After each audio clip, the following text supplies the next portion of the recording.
मैं हमेशा आप लोगों को भगवत प्राप्ति का उपाय ही बताता हूँ।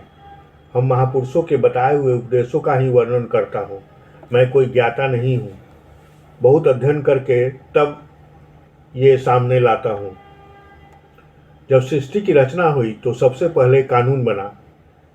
मैत्रेयी उपनिषद 6ठे अध्याय का 32वां मंत्र, बृहदारण्यक उपनिषद 2 अध्याय का 4थे ब्राह्मण का 10वां मंत्र।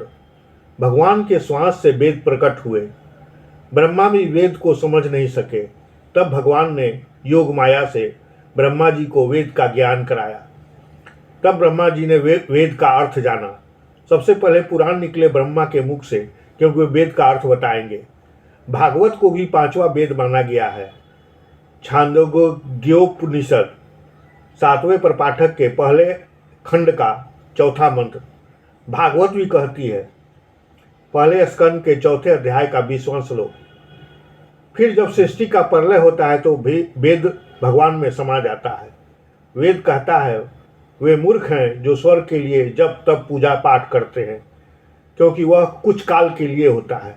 वह भी सही ढंग से पूजा जब तब हो तभी, वरना कुत्ते बिल्ली चोर बदमाश के जोनी में जन्म लेना पड़ता है। मुंडको उपनिषद पहले मुंडक के 2 खंड का 10वां मंत्र।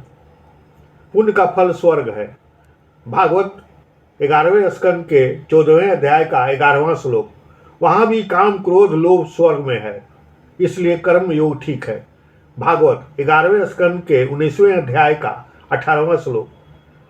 11वें स्कंद के 10वें अध्याय का 26वां श्लोक। जब तक पुण्य है तब तक उसका टाइम लिमिट है, फिर नीचे वापस आना होगा।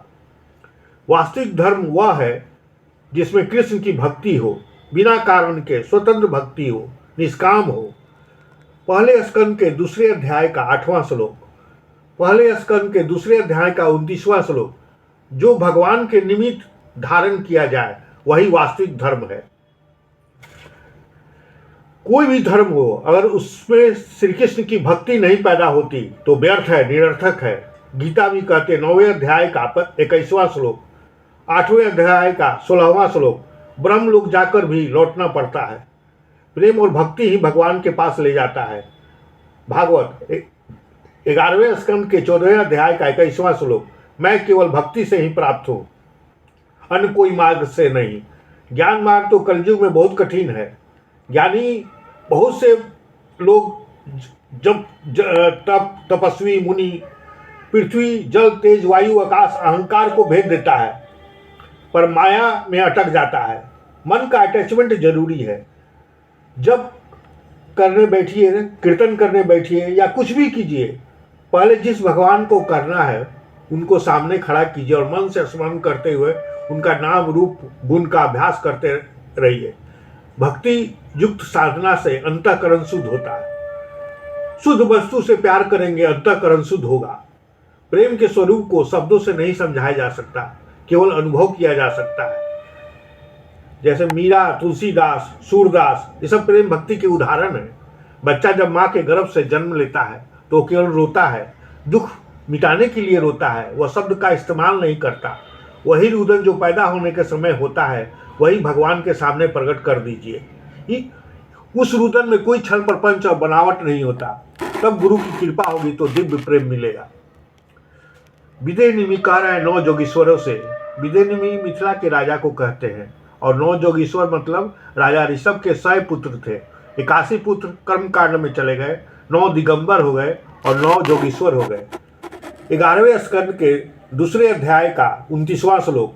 मानव देह दुर्लभ है और उससे भी अधिक दुर्लभ है कोई वास्तविक संत या गुरु मिल जाए जो श्रोत्रिय ब्रह्मनिष्ठ हो और भगवान का दर्शन किया हो।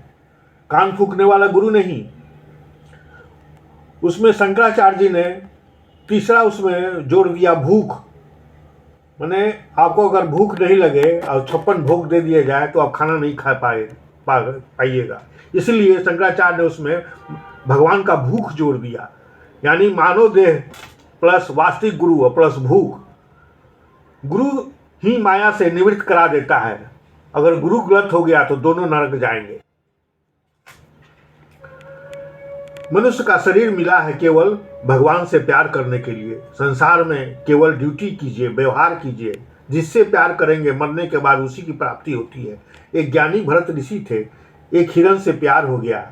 शेर के दहाड़ से एक गर्भवती हिरनी नदी में कूदी, जिससे उसका बच्चा पेट से निकलकर नदी में गिर गया। उसी समय ऋषि वहां स्नान कर रहे थे। उनको दया आ गई। उन्होंने उस हिरन को, बच्चे को उठा लिया और पालन पोषण करने लगे।